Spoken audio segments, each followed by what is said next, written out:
I don't know. Anyways. How was your boy today?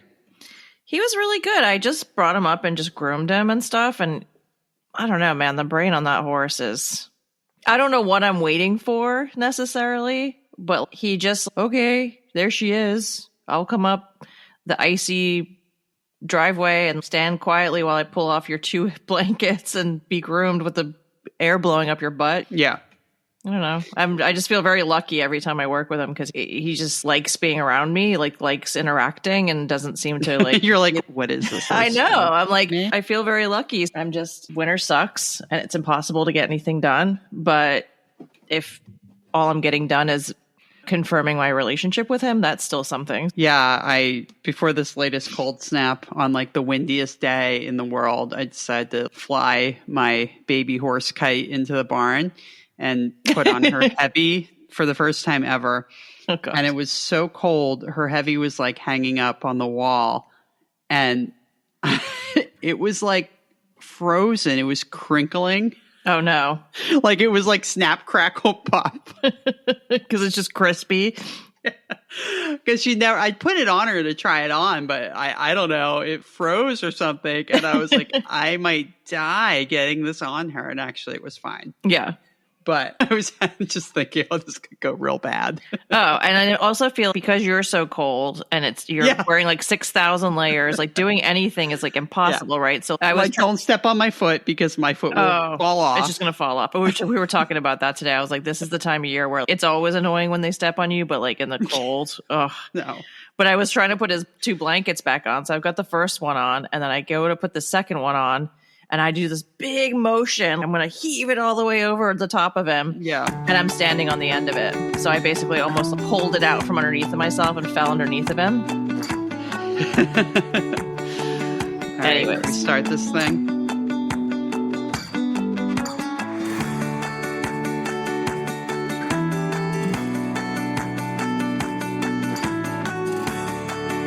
Hi, everyone, and welcome back to OTTB on Tap. I'm Niamh.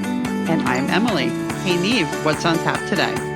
Today, we're talking all about Go Green's December progress. It's been an exciting month with a lot of new milestones, and I can't wait to share all the details.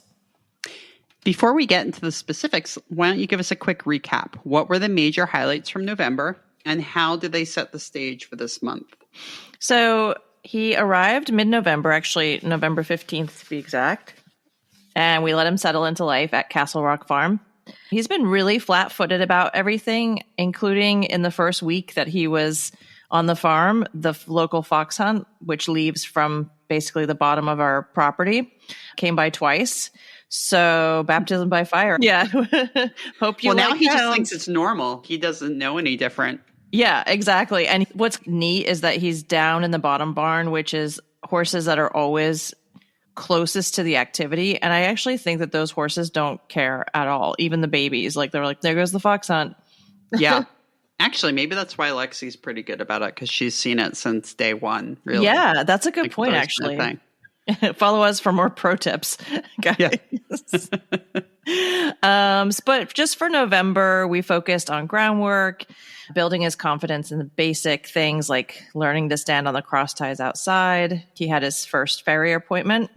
So he got his race plates pulled and initial assessment by my farrier. Also, the day that the farrier was there and they brought him in to get his race plates off, the fox hunt came through as he was being shot the first time.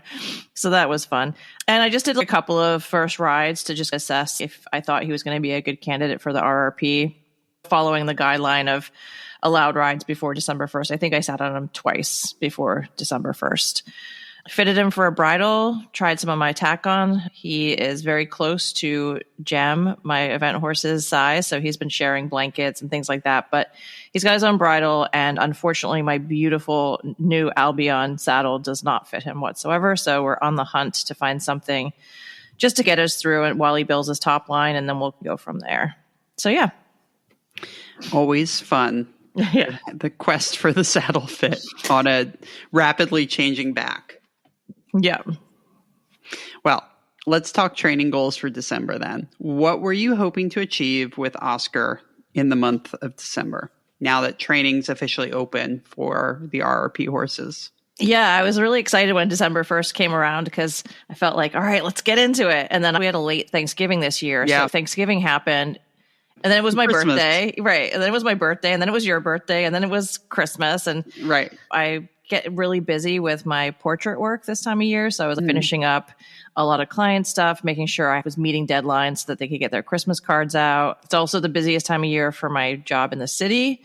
And then you've got Christmas party invites all the time. So while I was really excited that we had what was looking to be a mild December, I was also just burning the candle at both ends, both socially and work-wise.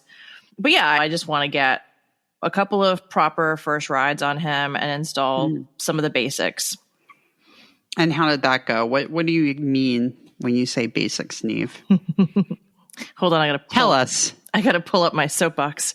I'm just kidding. Oh boy. Wine, please. I know we're recording at 4:15 and I'm like, is this early for happy hour? I mean, it is Friday. I think one of the things that we can all get lured into, especially when the weather gets cold and the horses are a bit more up, is rushing through things to get to our goal for the day. Mm-hmm. And I did those first couple of assessment rides in November, but I wanted to slow things way down, which I'm talking about slowing things way down from getting on him and walking and trotting him, really slowing things down, just so that I wasn't skipping steps and rushing anything. And I mean, taking it down to a microscopic level, as in every time I'm interacting with him, making my moments really intentional. So that's as soon as I touch him, get him from his field or get him from his stall. So I've been following the TRT method for a couple of months, and I think it's just such an incredible extension of the groundwork that I already knew, and it's teaching me a lot of new ideas and even a more precise way of communicating with the horse and how to help emotionally regulate a horse. It's eye-opening. And so I work with him in a rope halter over his leather halter, and it's got like a long, heavy lead rope, just like your typical natural horsemanship halter. My rope halter has 4 little tiny knots on it. And that's my personal preference of how I like to work with young horses is I like that. I think most thoroughbreds respect a chain as well. And I think it's whatever you want to use is fine for you. But I don't know. I think with a rope halter, you have better timing with any corrections and your release is better timed in a way. Is it you're never hitting that point of super tightness with a chain or a cotton lead rope where they have to really get to the end of it before they understand what you're asking them for. Yeah, I feel like it's as effective, if not more effective than a chain in like normal circumstances. Yeah. To be quite honest. Yeah. And I think since adapting to one like several years ago with one of my thoroughbreds, like I've never looked back. I just always grab it as a tool because when it's just on the horse and you just have the weight of the lead rope, like you don't have to do anything. It's just there. And when you need it, it's right there too. So by basics, I just mean proper leading, stopping when I want the horse to stop, like respecting my space. If I walk slow, I want the horse to walk slow with me. If I walk quickly, I want the horse to walk quickly with me. So he is down below at our barn, and it's a pretty long uphill. And so I just even do stuff going to and from his paddock just to reinforce stuff where going back to his paddock, I might stop 5 times on the way down just to reinforce, yes, you're done, but also you can still listen to me. And then teaching him about being on the cross ties. So our cross ties are outside and they're very challenging, I think, to work with. They can see everything. Yeah. At least there's a rail behind them. Yeah. Which is, if you've never cross-tied your off-track thoroughbred before, they generally have not been cross-tied. Or you should assume that they have not been cross-tied and make sure that you introduce them to it slowly. And generally, it's nice if they have something behind them, like a solid wall or a rail, so that way if they run backwards, they're less likely to because there's something behind them, but also that they can't just break the cross ties and go running out in the countryside because that's never happened to me.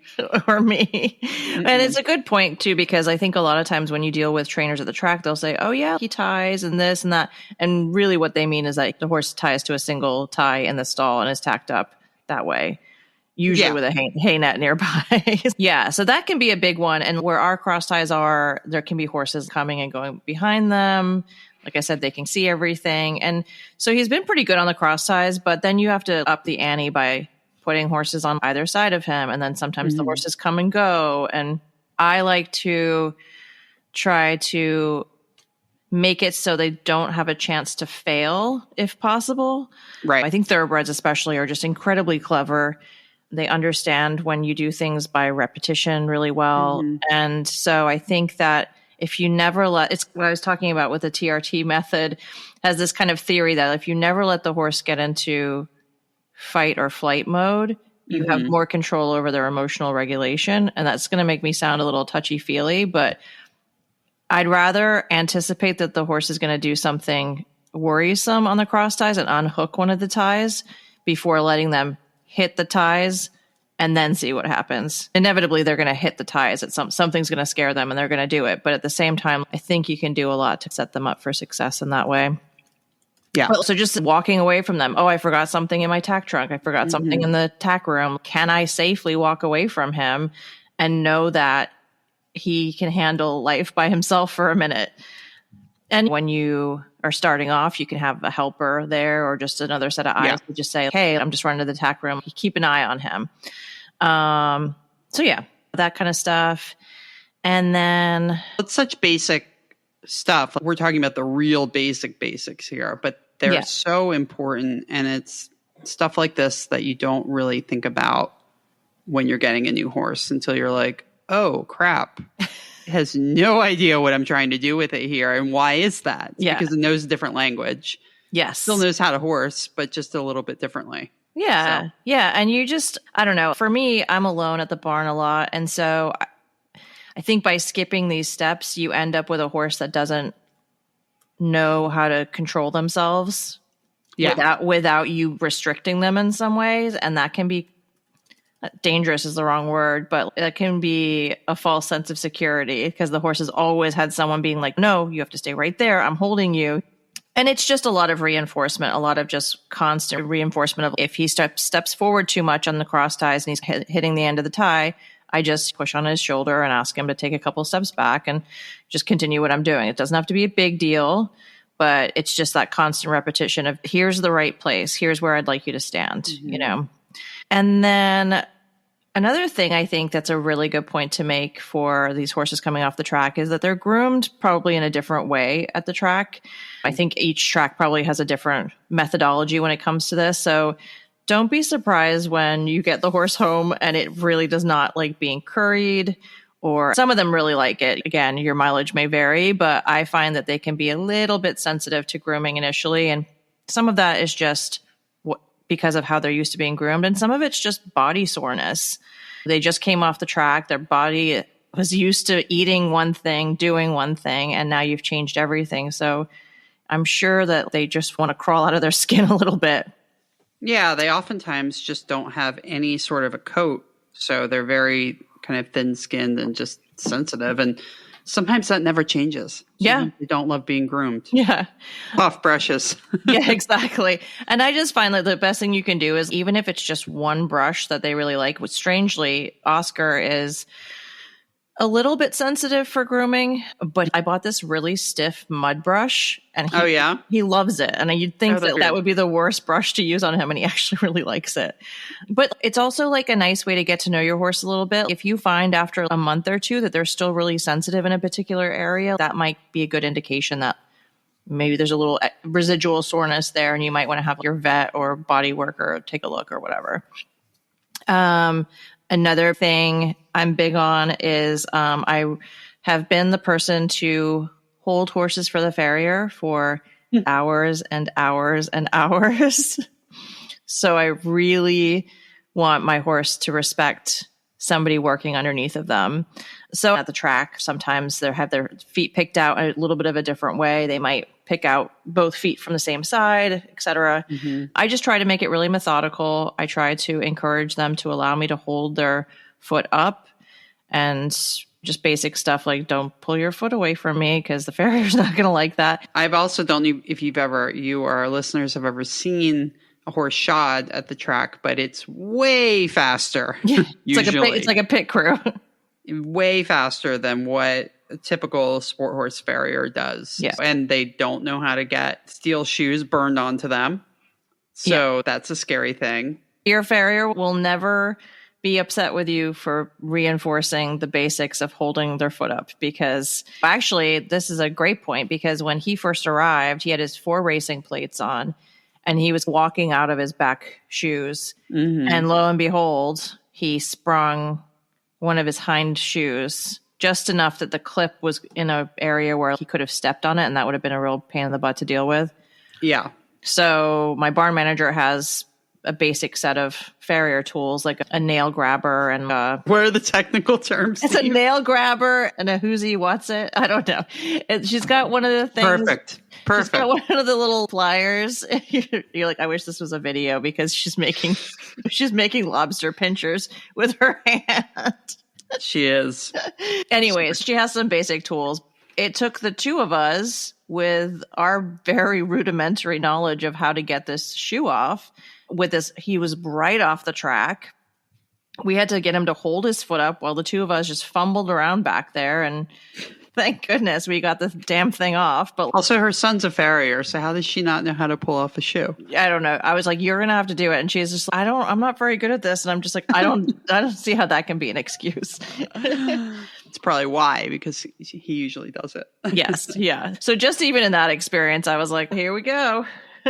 Jason, we're looking at you. Yeah.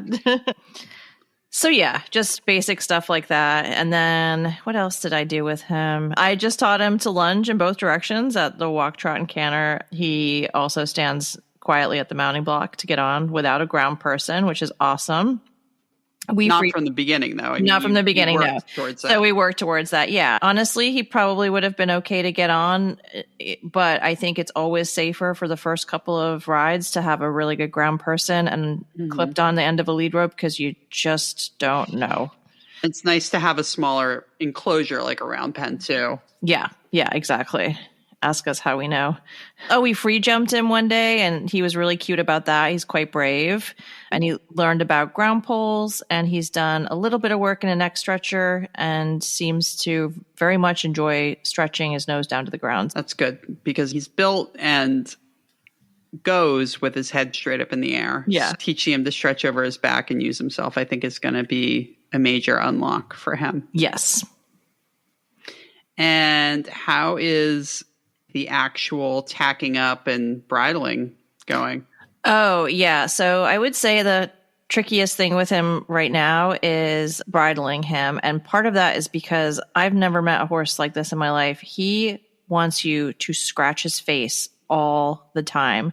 He's very itchy, but when you take his bridle off, I can take the stiffest curry I have and he will just rub his whole face all over it. It's very cute, but when you're trying to bridle him and he's swinging his head around like a wrecking ball, and then because his head is straight up in the air, when he decides he wants to get very tall, I can barely reach him. And he's only 15.3, but gets that head up, but he might as well be a percheron. So we're working with that. I think he's improving. Mostly it's me clinging to his face and being like, just hold on a second. I'll try to sneak some blooper reels of Niamh trying to get a bridle on this horse. It's yes, cute. It's not all fun and games. Like I said, we're having some saddle woes right now, but we'll get that sorted out soon. Yeah. So he's got such a big personality. Can you tell us a little bit about his quirks and how they've gone this month? Yeah, he's got a really endearing personality, I think. He's got a very special eye. Like, you notice him in a crowd of horses because he's just got this look on his face. He comes to me in the field, which that never gets old. Come on, guys. Emily can tell you her baby horse will gallop up to her, and it's just... And then one day they don't, though, and that is heartbreaking. He's She's been on a little bit of a break, so now she's doing it again. But we went through a little phase where she'll whinny, and then she's no, you can come over here. So her horse's field and my event horse's field are like side by side, and my horse will make me come all the way to the end of the field, and he knows I have a pocket full of treats. He doesn't care. And then I'll see her, she'll just call her horse over, and she whinnies and comes galloping up, and I'm like, that's nice. It's the one thing I've trained her to do. It's very cute. The only thing.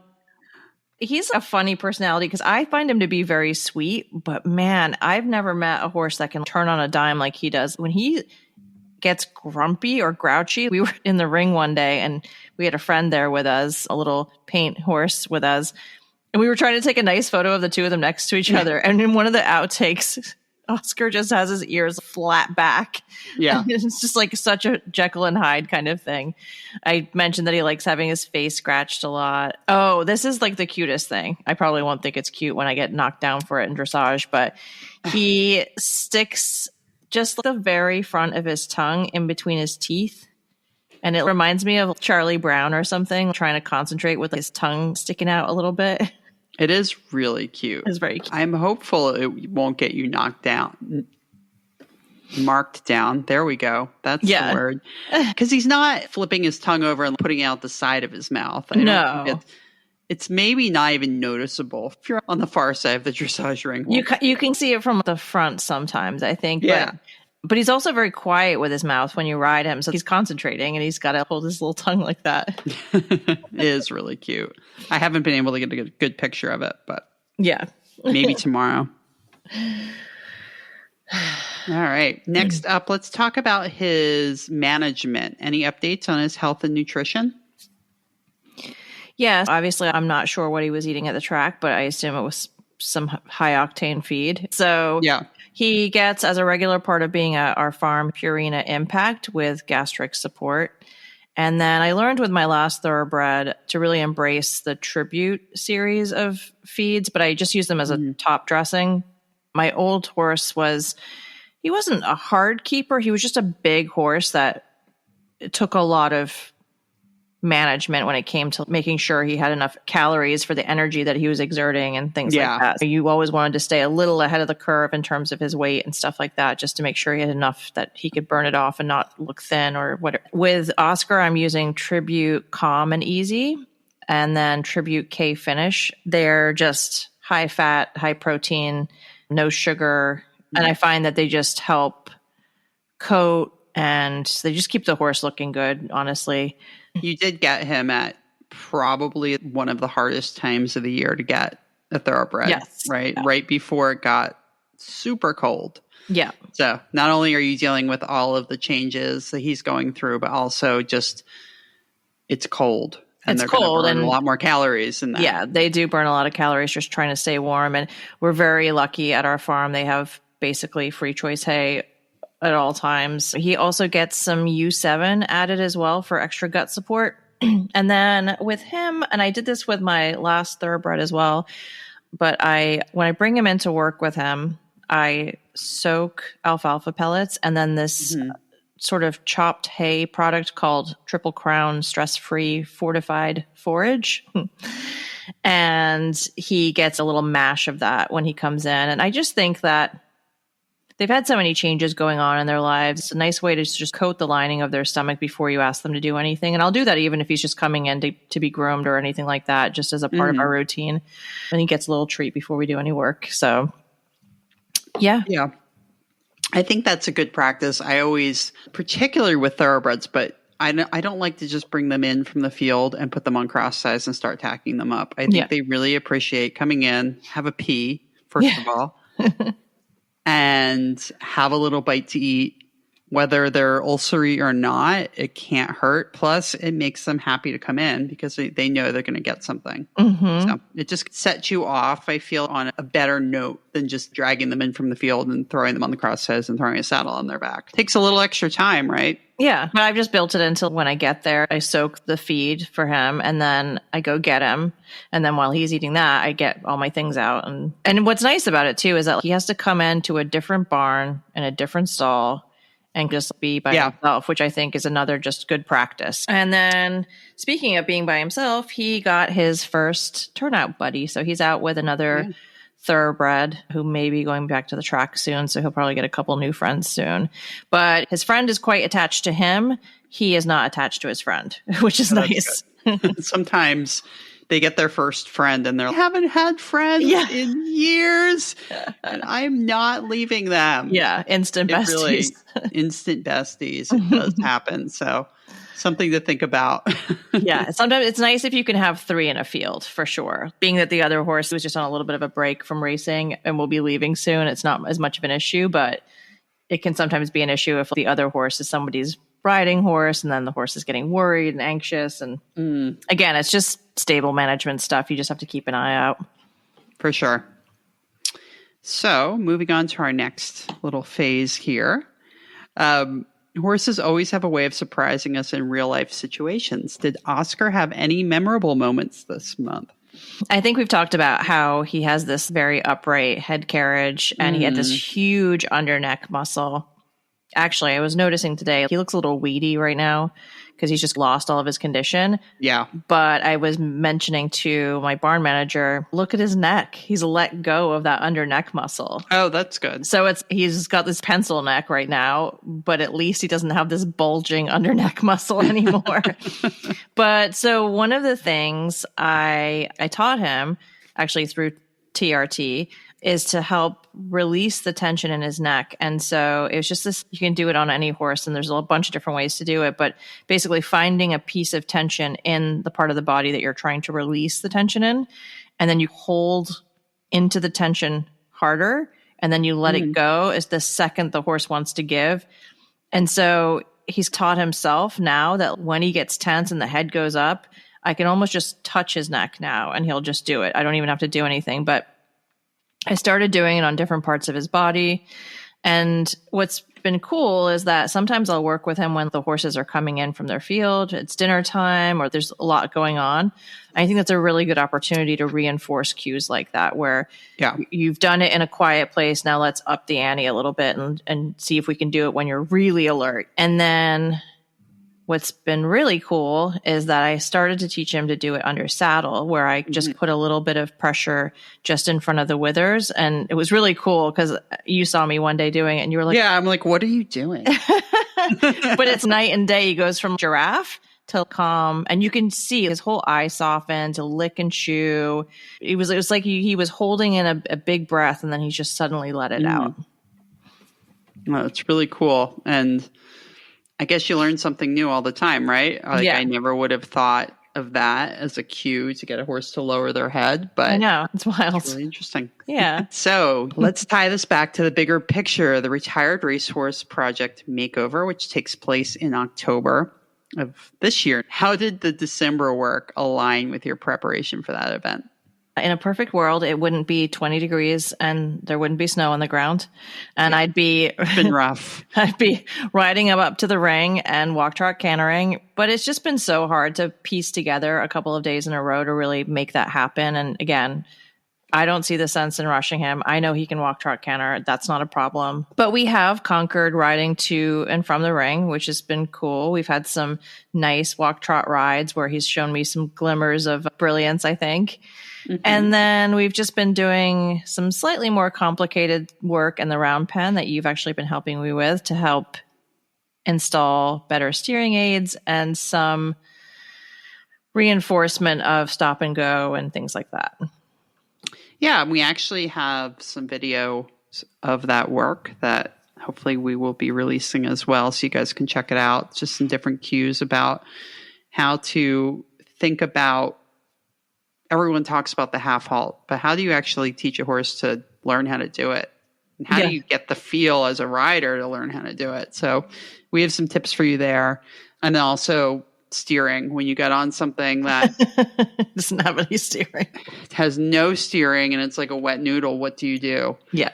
It can be a little bit disconcerting, especially if you're not riding off-track thoroughbreds day in, day out. Yeah. or on track thoroughbreds. Yeah, no, exactly.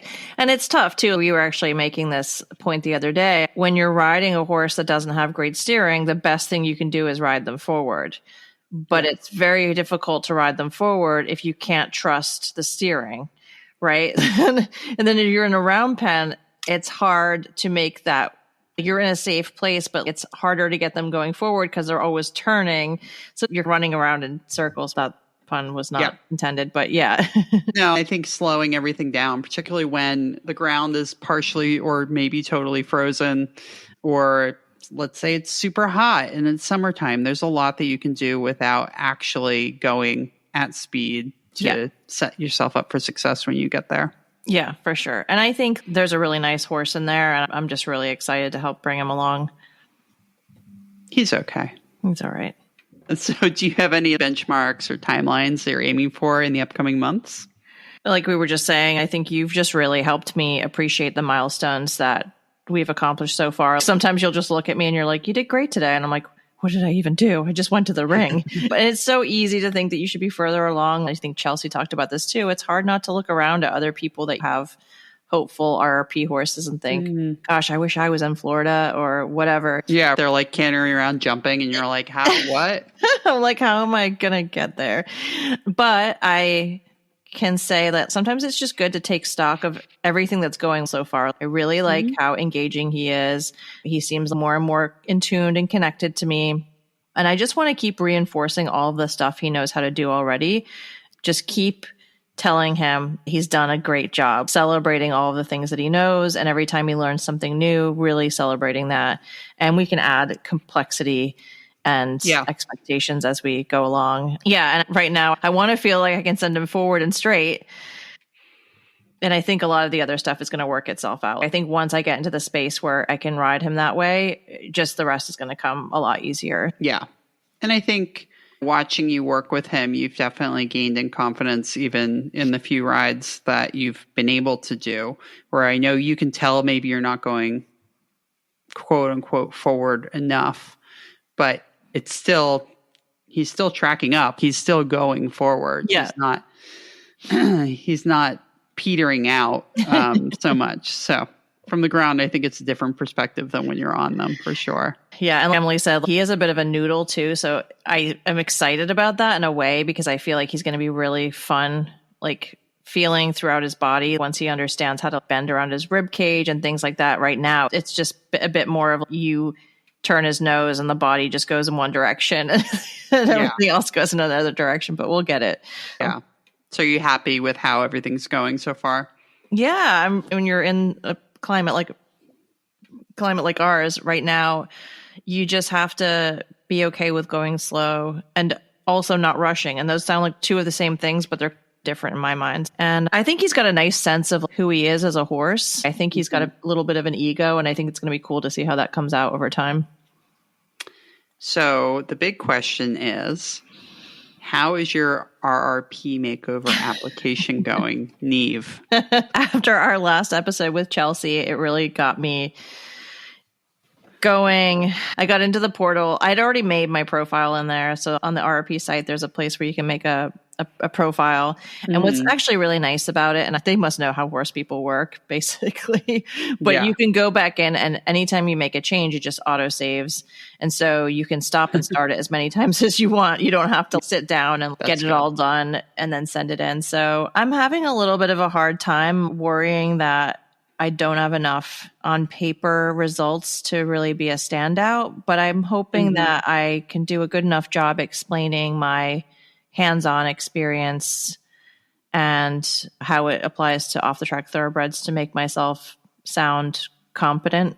Have you found whatever videos you need to submit? Oh, I'm probably just going to use one from a dressage show for the one just to send in. And then I'm not really sure about the second one because I'm not really sure exactly what I want to do discipline-wise, but we'll see. I definitely have some stuff buried in a YouTube channel I can tap into. I feel like you've got some videos from competing Gem that would be probably fine. Yeah, I think so too. I still don't know what discipline she's aiming for, so we'll see. The big reveal. Barrel racing. I think he'd be a good barrel racer. Yeah, it's so funny. His former trainer at the track sent me a video of him and one of our other horses playing in an indoor. It must have been last winter or something. And how does she have an indoor and we don't? I don't know. He was galloping around and he's doing these hairpin turns like a reining horse. Yeah, and I just sent it to Chelsea and she's, maybe I can convince you to come to the dark side. I was like, I don't think so. Maybe you can team up with her. Oh my gosh, that would be amazing. I think you both, as a team, wouldn't you both have to do barrels then? Yeah, probably. We'll just tie you. We'll be like Yellowstone. We'll duct tape you to the saddle. Slap him on the butt. We won't tell you ahead of time, though. Oh, perfect. All right, Niamh. Well, this has been such a great update. Let's recap. That doesn't make any sense. How are we going to recap by saying what's next for January? I don't know. Cut that. Okay. All right, Niamh. This has been such a great update. Thank you for the recap from December. Can you talk? Are you okay? What? Can you not hear me? I can. Do I sound stupid? No, it sounds good. God. What? I quit, guys. I'm trying to. So this has been such a great update, Niamh. Thank you so much. I wanted to give a little recap here from December. Sounds like you worked on some great groundwork. You guys are really laying a great foundation. You've learned some new things under saddle. And what is next for January? Any big plans? The weather is garbage. Can you describe it? Just enough snow to be super annoying. Just enough snow so that you can't do anything in the snow without getting big ice balls in the horse's feet. It's also below freezing every day. It's been so cold and it has been horrifically windy. Our farm's always windy and you get used to it in a way, but it has been like you can't get anything done in this wind. It's rough. It's awful. But so coming up in January, I guess we've got a couple weeks left. I've got a big plan coming up tomorrow. He's going to go on his first field trip off the farm.